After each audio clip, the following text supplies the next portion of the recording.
This is the Roots and All podcast, here to help you get growing.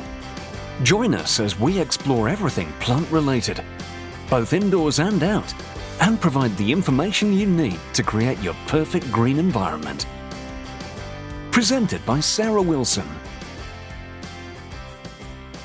Hi, welcome to episode 5 of the Roots and All podcast. Today I'm talking allotments with Louise Bell. Louise is an editor and a writer, but she's also a part-time gardener. She's had her own allotment for 10 years at her local allotments in St Leonard's, and she was also on the committee there, so she knows a thing or two about how the whole system works. Louise also worked on the Great Dixter cookbook, which was released in spring 2017, and she is also working on the new one, which comes out in late 2019. I spoke to Louise about getting an allotment and what to do with it when you have one. Louise had such brilliant advice, I couldn't stop talking to her, and our interview ran to about an hour, so I've decided to split it into 2 parts. Part 2 will be released in 2 episodes' time, but in the meantime, here's part 1, where we start with a question of getting hold of an allotment. So, how do I go about finding an allotment? You need to contact your council. They'll hold details of all the sites in your area, whether they manage the allotment directly or not, and I think I'm right in saying that if you're interested in one of the sites that is run by the council, they'll put you on their own waiting list. And if you happen to be interested in a site that is independently managed, and there are a few of those, including the one that I belong to, they'll give you the contact details that you need. And you will then contact that site and they'll put you on their own waiting list. Oh, okay. I didn't realise there were independent ones. Yeah, there are. As far as I know, there are a couple in Hastings, one of which is mine, Marina Allotments, and the other one is also in St Leonard's, actually, in Vale Road. And they are, I can't remember off the top of my head how long ago we opted out of being council controlled, but it was obviously felt at the time that that would give us more autonomy over our own site and freedom to do what we wanted with the money that was coming in.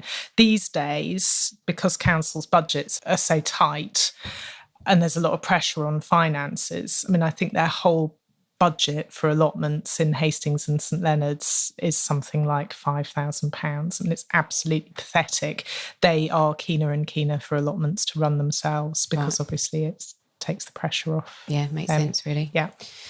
So with that in mind, I suppose you've said that you're a member of the allotment near you. Yes. Do you have to join one that is actually near to you? I don't think so. We get inquiries from people saying, I actually live in Hastings, but can I apply to join your allotment? Obviously with Hastings and St Leonard's, you're talking about a relatively small area. So even if I chose the one that was furthest away from my house, it's not going to be a nightmare to get to. But I suppose my response to that really is, well, why wouldn't you choose one that's not really close to where you live? Because I was just thinking maybe if you were going somewhere on the way home from work, whether that would be possible. You'd have the freedom to do that. But I think, your number one criteria should obviously be to select one that you're actually going to be able to get to, to figure out what your routine is likely to be, whether it's more important to you to have a plot that's nearby at the weekends, or, as you say, something that you're going to access on the way to or from work or whatever. Okay.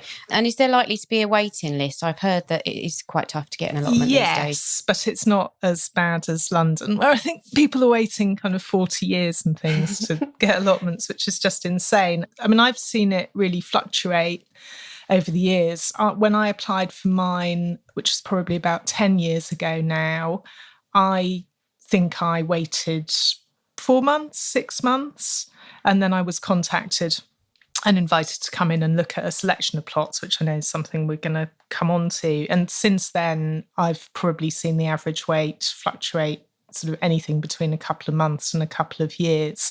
And that depends on how fashionable allotments are at the time. There was, I don't know if you remember, but there was a Jamie Oliver kind of grow your own program on TV. I don't know, it's probably 6 or 7 years ago now.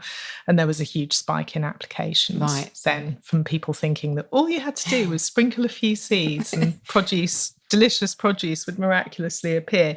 But it also depends a bit on how actively managed or proactively managed your site is, because obviously for plots to come free, you've got to get rid of the people who are not using them and, manage that whole process of turnover. Yeah. So you mean to say the garden media isn't always painting a truthful picture? It's not always entirely realistic. So, okay, does it cost me money if I want an allotment? Yeah, it does cost money. But, the whole idea is that this is an affordable and accessible thing. The council has a duty to provide a certain amount of allotment plots. It's not supposed to be something that's elitist. So it doesn't cost much. And the way that it's calculated is that you'll pay a certain amount according to the area of your allotment. It's divided into rods. So you'll pay, and we'll come on to that, you pay a certain amount of money per rod.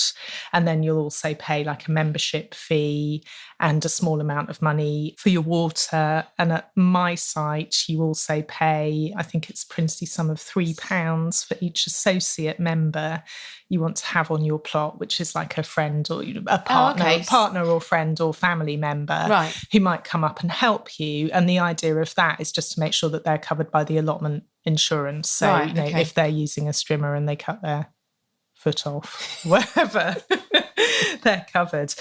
So just by way of example, my plot is pretty average size and I pay about £40 a year for it. So it's not a huge amount of money. Really, yeah. Yeah. So basically the primary user is the person who signs up for it, and then you can bring, like you say, family members along as associate members. Okay. Yeah, but we have an arrangement. I mean, again, some of the stuff that I'm saying here is general and some of it applies specifically to our site. Okay.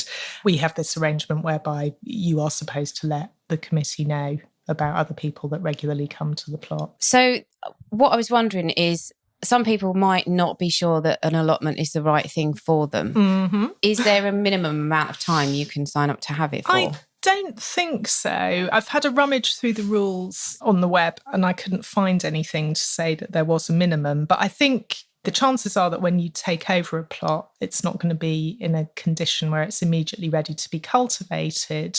So to give yourself a reasonable chance of seeing what it's about, you've got to do it for at least a year. I mean, a very kind of rough rule of thumb, half a year getting it ready and then half a year doing something with it. So I would kind of question whether it's worth really taking it on unless you are prepared to commit for, say, a year or 2 years. Otherwise, I mean, it's going to be all work and no pleasure. Results, yeah.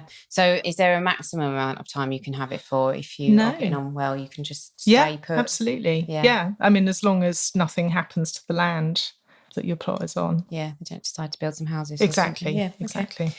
And so the next question, which you, I think, might have alluded to with your odds and what have you, I have to try not to ask you and do it in the tune of the Smiths. Because are some plots bigger than others? Bigger or better? I've had that in my head all morning. And are some better, indeed? And can I choose? Yes, you can. So the answer to both of those questions is yes, some plots are bigger than others. And that is obviously objective. They can be measured. Are some plots better than others? Well, I would say yes. But I mean, obviously that's more subjective judgment. When I chose mine, there were about half a dozen on offer. I chose the one that I went for partly because it felt like it was about the right size.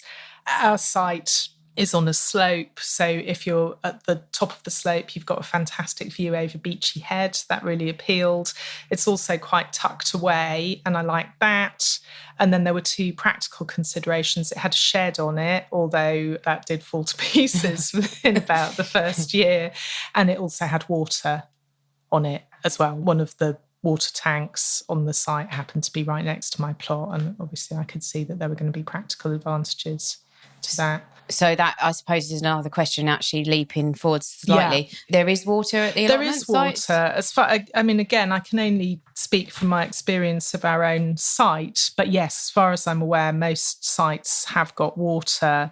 Our site is actually really, really big. We've got more than 100 plots on it and it stretches over quite a considerable area. So we've got like a network of concrete tanks, which are all fed by the mains, and they have like a bullcock thing in them. So when you scoop water out, it draws it up and refills. You are not allowed to run a hose pipe directly from one of the taps, because obviously that is more mains water that you're using, which, obviously we have to pay for. What you can do, I believe, is use a hose to fill up a tank on your own plot from one of those communal tanks. Oh, okay. And of course you can collect your own water. You can put water butts or other containers or whatever. You also asked a question, I think, or there's a question in there about electricity.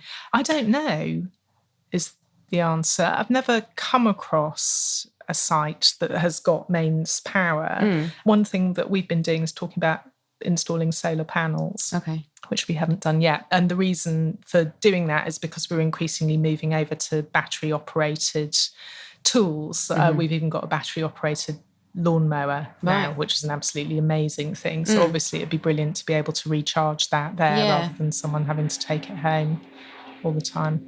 So the electricity's obviously not something that's standard or common. No. I have been to your lovely allotment, and it is beautiful, and all the plots are different and all lovely, really. And to go back to your thing about having a shed on your plot. Yeah. Some of your sheds that are there are just wonders of creative building. I'm not sure that they would pass any building regs. No. Do you need planning permission, or is anyone going to come and inspect your building work? No. And are you all right to put a shed up on your plot? Yes, you are. Right. Yeah, you are. And no, you don't need planning permission, but you do need permission from whoever runs your allotment, which in most cases will be the council, and in our case is our elected committee. So the way that we do it is just to ask people to submit a very quick sketch, and we have rules about the dimensions of the sheds. The sketches you must get. They're really good. They're really good. They are. And to see the position of it as well, to make sure that it's not encroaching on any paths, so that it's not going to overshadow any neighbouring plots. If someone's got a really tiny plot, and if they're going to put a shed on it, that's kind of going to take up 3/4 of it, then you'd probably say no. Yeah. You kind of think, well, why would they want to do it in the first place? But in most cases, it's really straightforward. And I guess the whole ethos of the allotment is make, do and mend, isn't it? Yeah. So, people building their own sheds out of kind of scrap material and stuff that they've got from skips and things is entirely acceptable. Although someone did once put up a rather beautiful shed and then paint it bright pink, and that wasn't permitted. Really? It's got to be dark green or dark brown, or some other really unobtrusive colour. And I wonder actually if that's for the benefit of the neighbours. Because we're overlooked all the way round by people whose gardens and who can see the whole allotment from their houses. Yeah, so that would make sense, if wouldn't all it? those Definitely. sheds were kind of polka dot and fluorescent, it might be a bit... It might look lovely, but might be a bit jarring. It might not, yeah. So, again, another kind of important thing that might be on the site and might not be is a loo. We have got one, but I don't actually know if there's any requirement on the council to make sure that there's a loo nearby. We've actually only had one fairly recently. So I used to keep one of those. This is probably too much detail for you, but I used to keep a sheepy in the shed. Do you know what one of those is? And then we got someone on the committee who is a really, really active and very proficient fundraiser, and she had put together a bid to the lottery fund, and we got a grant to put in a composting loo, which is just a thing of beauty and absolutely awesome. And I know that another one of the council-run sites in Hastings has got a composting loo as well, because we did a few sort of reconnaissance visits to go and see what other places were doing. Well, that does make sense. It fits in with the whole... Yeah, absolutely. Absolutely. So, and it is a real boon, Yeah, I bet. Not to have to run home or, use your sheepy. Or do a Bob Flowerdew. Yeah, exactly. Yeah. So also, can you have a bonfire on your plot? Yeah, you can have a bonfire. Again, for us, only at certain times of the year. We have a voluntary ban, which we all observe between the beginning of June and the end of September, which again is for the benefit of the neighbours. Right. You probably fall into line with the restrictions that are on the residential places in the area, I guess. Probably. I mean, we also, in order to generally try to reduce the number of individual fires that are going on the site our committee also organises communal bonfires every so often. So, the idea being that we just build one big fire in an area of the site that actually happens to be a reasonable distance away from people's houses. And, then you can get rid of a lot of rubbish in one go.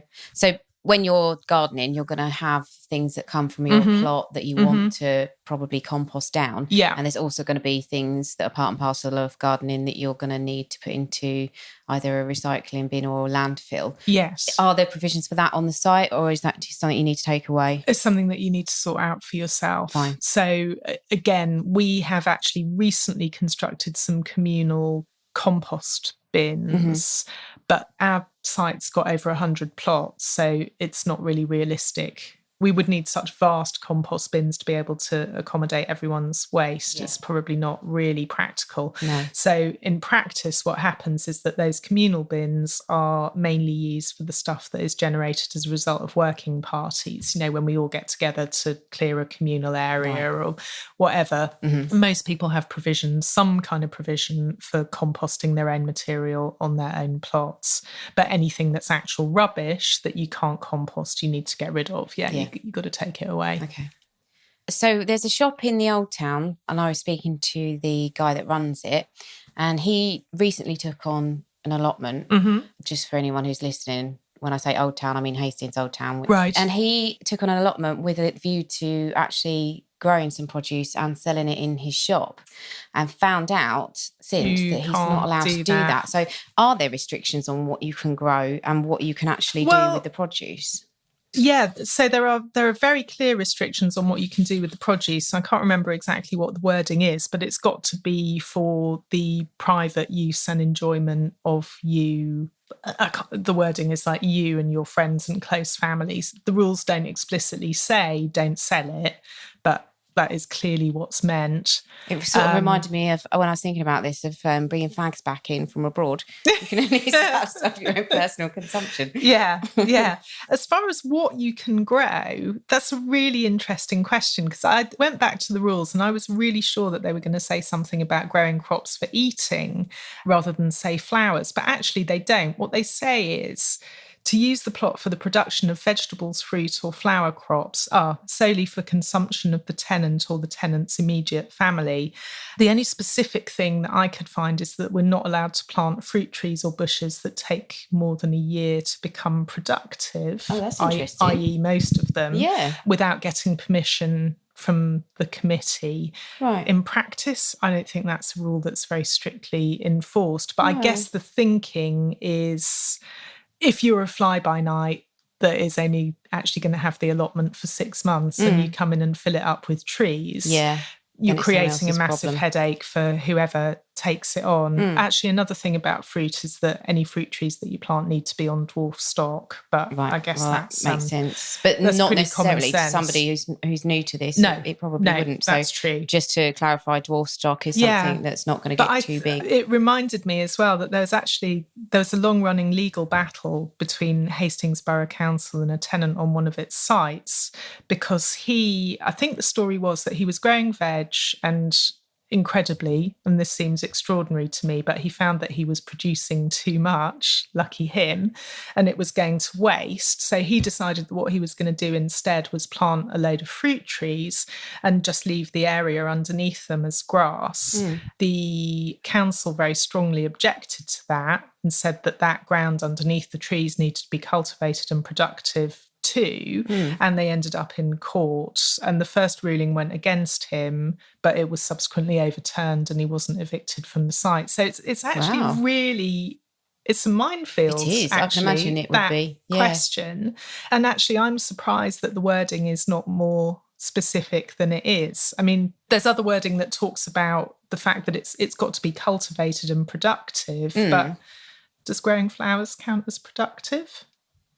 I really don't know. But maybe I really don't know. Productive. I would say look around, see what everyone else is doing, and then it is a grey area, and obviously it's not really been kind of explored previously, because another thing that a lot of people would do presumably if they were getting an excess of produce, it would be to give it away to some sort of charitable setup. But by the sounds of it, that strictly isn't allowed in according to the rules. So that, again, that could be another thing that pops up in the future. Yeah. No, that is a really, really good point. I mean, people on the site, my experience is that people are extremely generous in giving stuff away. So, plot holders will regularly give produce to other plot holders. And at certain times of the year, obviously, for example, when the courgettes and runner beans are doing their thing in particular, will quite often come in and there'll be boxes of stuff, down by the entrance with a sign on saying kind of free to a good home. But yeah, you're right. It's not being consumed by their immediate family. No. I'm sure, like you say, no one's going to enforce it until it becomes a thing that but certainly you can't sell it. You can't go into mass production and set up a little stall and no. Okay. So the other question I had really, I suppose, about which relates to kind of associate members. Can I bring my dog to the site? Yes, well, you can certainly bring your dog to our site, and my feeling is that this is pretty standard, but needs to be kept on a lead and obviously can't stray onto anyone else's plot. Fine. And in terms of access to the site, again, this might be specific to yours, and I'm sure they do vary, but are there set times that you can visit? Don't think so. No. Never heard of any restrictions. Okay. I mean, I don't think if you want to garden in the dark, then that's entirely up to you. Yeah, as long as you don't camp out and stay there overnight. Although between us, that does happen. Oh, does it? From time to time. Interesting. Oh, some people enjoy their plots so much that they just don't want to leave. Yeah, and I think that's lovely. Get caught up in it, and really nice. But yeah, you'll be given a key, so you'll be able to access it whenever you want. Is it locked generally then? Yes, it's just sort of access with a key to everyone. I mean, not at times of day when lots of people are likely to be there and coming and going through the main gate, then it won't be padlocked. But yeah, the idea is that if you think you're the last person to leave, then you should lock it up. Okay. So we were talking about obviously the man and his apple trees and the grass. And one of my questions was, are you obliged to keep the plot in a productive state? And obviously you are. In terms of the rules, when you first sign up, will you be given a copy of the rules and asked to sign some sort of contract? Yes, you will sign a tenancy agreement, which basically says, I agree to follow these rules. Okay. And the rules will be based on the standard set of rules that are produced by the National Society of Allotment and Leisure Gardeners, I think. So individual sites might, have very small variations on those rules, but they're basically all the same. And those rules will be enforced by a committee? If it's run by the council, it would be enforced by the council. Yeah. And if it's an independently managed site like ours, it would be enforced by the committee. Fine. Okay. But someone will be keeping an eye on you at some point. Yeah. Okay. Yeah. Think China at the time of the Cultural Revolution. Or East Germany. Everyone informing on each other. Spy holes in their sheds. Okay, I'm sure it's nothing like that. No, it's all very amicable, of course, and nothing like the Archers where they keep digging up each other's onions. So talking of digging, perfect segue. What are the essential tools that I might need on my plot? And what do I need to bring to the site every time I go to make my life easier? I'm sure there are key items. I think probably the most important thing is to have some kind of shed or store so that you don't have to bring it all with you to the site each time. I mean, the things that I find incredibly useful would be the really, really obvious ones: a spade, a decent trowel. I'd say a couple of watering cans is really helpful, a couple of decent sized watering cans, twine, decent secateurs and scissors. I mean, other things that I've always got on hand are plasters, antihistamines, and of course slug pellets. Oh, and actually another thing that I just thought of that I never seem to have with me is just stash a few bags and a couple of tubs in your shed or store in case you turn up and forget to bring it, and there's actually stuff that needs harvesting. In the unlikely event you've actually got actually grown something. Yeah, unlike that man with the fruit trees who's so productive. I'm just pessimistic based on my own experiences of growing veg. I'm sure nobody else is as bad as me. And actually, talking of other people growing, I did have a question from Helen, who's based in the southeast, and she's taken on an allotment at this time of year. Right. Which is problematic, I think, in its own way, but we'll come on to that. She would like to know the best way to clear it and get it ready for planting because it's not been touched for some time. Right. Well, I suppose it kind of depends what's on it, but I would start... So if it's full of really, really tall stuff like brambles or whatever, I would probably give it one going over and try and get all of that stuff down to the ground. I think the most important thing you've got to do is not try to take it all on at once, because that's going to be a losing battle and you're going to get really, really demoralised. So I would identify one patch that I'm going to work on now and try to get into a decent state. I mean, especially if she's actually hoping to plant something, she needs to take on a small manageable area of it and try and turn it around quite quickly and just cover the rest up. Right, okay. To smother the weeds. So whether she does that with tarpaulin or cardboard, don't use carpet because that sinks down into the soil and it gets all mud encrusted and unbelievably heavy, and worse still, just ends up staying there and is then a nightmare for the next person that takes it on. Right. So assuming that we're just focusing on one small area, dig it over, obviously try to get rid of any perennial weeds, enrich it if she can, get a bit of muck on it. And if you're talking about things that you could actually sow or plant at this time of the year, I mean, I would think that probably her best bet would actually be just to invest in a few plug plants and maybe get in some things like oriental greens, mizuna and mustard greens, stuff like that, which are much better sown after midsummer anyway, because they're much less likely to bolt and run to seed, or good, really tough greens that are going to stand up to the colder months, like kale or chard is another one that I find is just amazingly productive through the winter. So I would say do a small area and get a few things in, because I just think that's generally really, really good for morale. Yeah. And then you've got the autumn and winter to concentrate on the rest. Fine. So don't try and do everything all at once. No, God, definitely not. And actually, if you did clear everything and then didn't plant it straight away, it would you're all back just to square come one back shortly. Yeah. Okay. So a massive thank you to Louise for her expertise, who, despite her modesty, is one of the most thoughtful and naturally intuitive gardeners I've come across. She has that rare and enviable mix of practicality and artistry, and the writing world's gain is most definitely the gardening world's loss.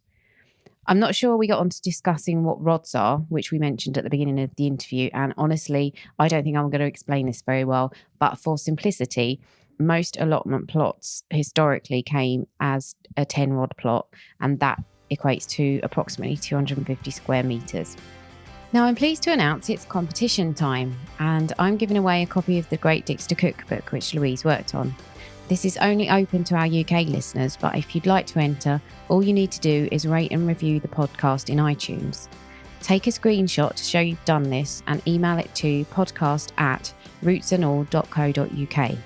You have until the 21st of August 2018 to send me your emails, and with your agreement, I'll announce you as the winner in episode 6, which is released on the 28th of August. So thanks for listening, and thank you to Louise and Helen for your question, and I will catch you next time.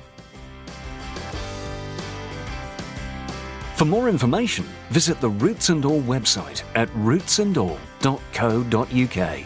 To download more episodes, visit iTunes, your favourite podcast provider, or get them direct from our website.